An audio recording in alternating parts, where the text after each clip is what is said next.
What age did you start masturbating? What age should you start masturbating? I don't know. Why don't we think about everybody being an early teenager masturbating when they're that young? When did you start masturbating? I don't know. 11, 12? Really? That seems kind of young. Early enough to know that when you jerk off a little penis and then nothing comes out. Yes, which is weird because when you get older and something comes out, you're like, what's this? I first started talking about it in grade school when everybody else started talking about it. And I'd sling the phrase around, Jerking off, whacking off, beating off. I didn't even know what it was. Hey, Frankie, why don't you go home and whack off? Yeah, go home and whack off. And then when I first started doing it, somebody showed me how to do it, or they'd have contests with each other to see who could blow their batch the fastest. But they didn't mention that, so they're like, oh yeah, you just grab it and you jerk it up and down. So when I tried it, it was like, okay, it's getting hard. I got a boner, and I'm. Are you talking to your friends real time? No, while this is happening? No. I'm at home by myself jerking off, and like, I got a boner, and I'm like, this doesn't feel as good as they said it was. And I'm just sitting there like, that was it. I gave up for like another 6 months. Just nothing great happened. I didn't know that the longer you jerk it up and down that, you'll eventually have an orgasm. I think I was probably about 13 at the time. What else can we talk about without having to visualize you as a young boy masturbating?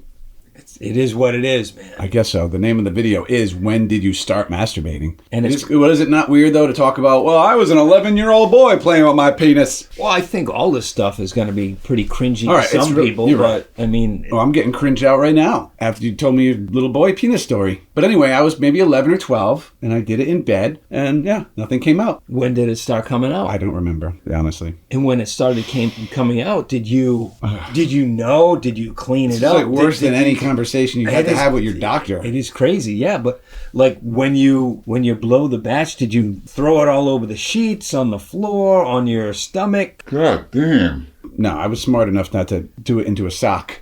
Things that my mother washed. Yeah, same here. Pretty sure there were paper towels. And my wife's got a lot of nieces and nephews and a lot of stories between the sisters and all that stuff. So when they were younger, they were saying, how they would find crusty socks under the bed and all that kind of stuff. I never did that. How could you do it into a sock? And leave it. Think that you're just going to put it in the wash or the hamper and it's not going to smell like gooey, sticky, bleachy socks after your mom picks them up and then tries to wash them. I think people do that, though. I know now, if I had the resources that kids today had, back then that was the 70s, and I had like a Sears catalog with like, I don't want to say old ladies, but ladies in like underwear. Ooh. And that was and National Geographic underwear that covered the entire pubic region. All the way up. Or my folks had National Geographic's magazines from the 60s and 70s, and they had native Africans that were like, maybe had their bare boob showing, and that was like,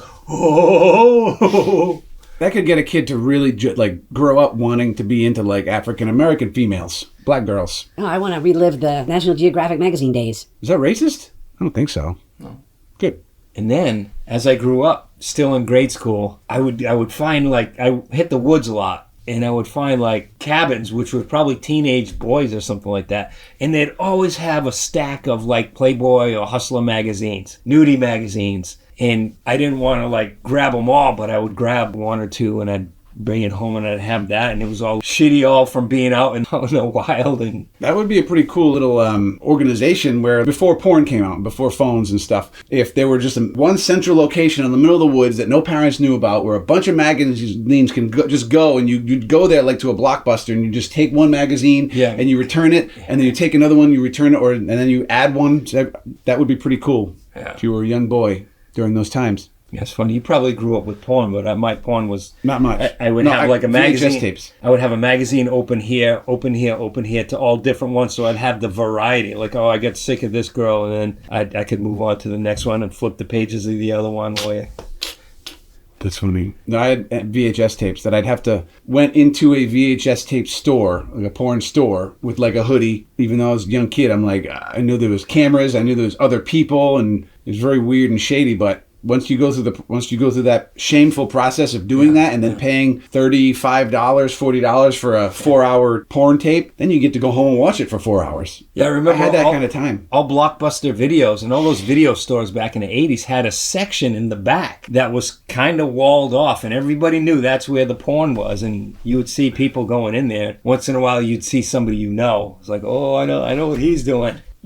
Girls have it easy. They could stick a zucchini up there. They could find something around the house that Yeah, guys, you needed, it was very rare that you could find a hole that you could stick that was right size for your penis so you could bang it. So it was tough. I didn't find hardly anything that you could bang. I tried toilet paper rolls, paper towel rolls. I even tried the toilet paper scrubber that was it was a handle and it You mean did a this. Toilet scrubber. Toilet scrubber, Toilet yeah. paper And it had those bristles on it, but there was kind of like a hole in between. And oh man, I was able to stick it in, but trying to pull it out was like, because those bristles were friggin' poking into my dick skin. But I don't even know what I was thinking. But you get so desperate when you're that young to be like, oh, it's got to be something I can stick my dong into. Oh, what about a couch cushion? Well, yeah, I discovered that you could stick a sandwich bag in between couch cushions and put hand cream in there, and it's like, ooh, that's kind of like vagina. I think, because at that time I'd never felt a real vagina. Imagine being the parent of a child. You come home one day and then your child is naked, butt ass end up in the air, humping a couch. You pretend you didn't come in and let him finish, and then go in, make some noise, and not make him feel as bad. There was one time I remember whacking off when I was younger, and then I finished, but I think I was too lazy to get out of bed and clean myself off, and I remember falling asleep with my covers off with my dick in my hand. And then when I woke up the next day, I know my father had come home from work later in the middle of the night. I came home and my covers were all over me, and I'm like, wait a minute, I whacked off last night and didn't even get out of bed to fix the situation. So who knows? My father might have walked in and saw little old Ian with his dick in his hand. Maybe he made the smart decision to be like, okay, we'll just put those over you like that. Probably better than you coming home and seeing him asleep with his dick in his hand. Definitely. I think that could be traumatizing. If you're a young boy and you walk in your door and you see your father, legs all spread eagle with his dick in his hand, passed out, watching porn. Not much worse than that, unless it's falling asleep with your father's dick in your hand. Has that ever happened to you? Leave us your story in the comments. Hope you not. were about to say, leave us your phone number on it. Why would I say that? Why? So, because maybe the person leaving the story has this young son who likes to put older men's dicks in their hand? I just don't know. For the longest time, I'd never really understood how female anatomy worked, like the vagina. First time you ever touched a vagina, I know this is about masturbation, but in my brain, being younger, quit your yawning. My brain thought that the vagina went in the body standing up straight like this, and the vagina went in sideways, you would put your penis this way into that way instead of up that way. So when I first felt the real vagina, I was like, What is going on here? that's what I was visualizing. Incorrect anatomy of a vagina. All right. Huh. So there you are. Funny masturbation stories from creepy old men. Yeah, can we stop talking about this now? Please. Thank you.